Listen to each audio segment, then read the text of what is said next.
আসসালামু আলাইকুম। শুনছেন সংবাদ শিরোনাম। কসবায় সাবেক আইনমন্ত্রী সহ ১২৭ জনের বিরুদ্ধে মামলা। এখন শুনবেন বিস্তারিত।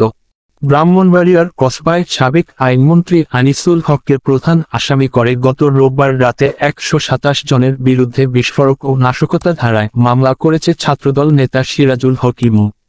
মামলায় আরও ১০০ থেকে ১৫০ জনকে অজ্ঞাতনামা আসামি করা হয়েছে।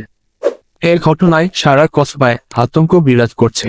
থানা ও মামলা সূত্রে জানা যায়, গত ৪ আগস্ট ছাত্র আন্দোলন চলাকালে কুটি চৌমুহনী চত্বরে ছাত্রলীগ, যুবলীগ ও আওয়ামী লীগের ক্যাডার বাহিনী তৎকালীন আইনমন্ত্রী আনিসুল হকের নির্দেশে বৈষম্যবিরোধী ছাত্র আন্দোলনের ছাত্রছাত্রীদের চারদিক থেকে ঘিরে ফেলে।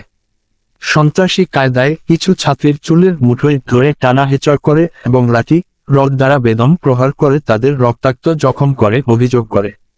প্রাক্তন এমপি মোহাম্মদ শাহ আলম, উপজেলা চেয়ারম্যান সাইদুর রহমান স্বপন, কসবা পশ্চিম ইউনিয়ন চেয়ারম্যান ছাইদুর রহমান মানিকসহ ২০ থেকে ২৫ জনের নেতৃত্বে ছাত্রছাত্রীদের পিটিয়ে ৫টি মোটরসাইকেল পুড়িয়ে ফেলে।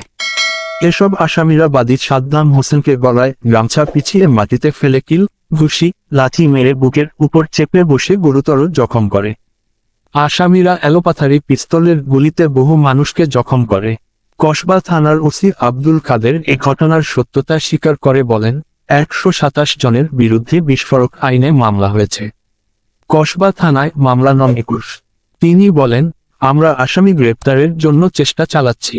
মামলার বাদী সিরাজুল হক ইমু বলেন, মূলত ফ্যাসিবাদী আওয়ামী লীগের সরকারের লোকজন কসবার মাটিতে যাতে কোনো সভা সমাবেশ করতে না পারে, আমরা এজন্যই এতদিন পর মামলা করেছি।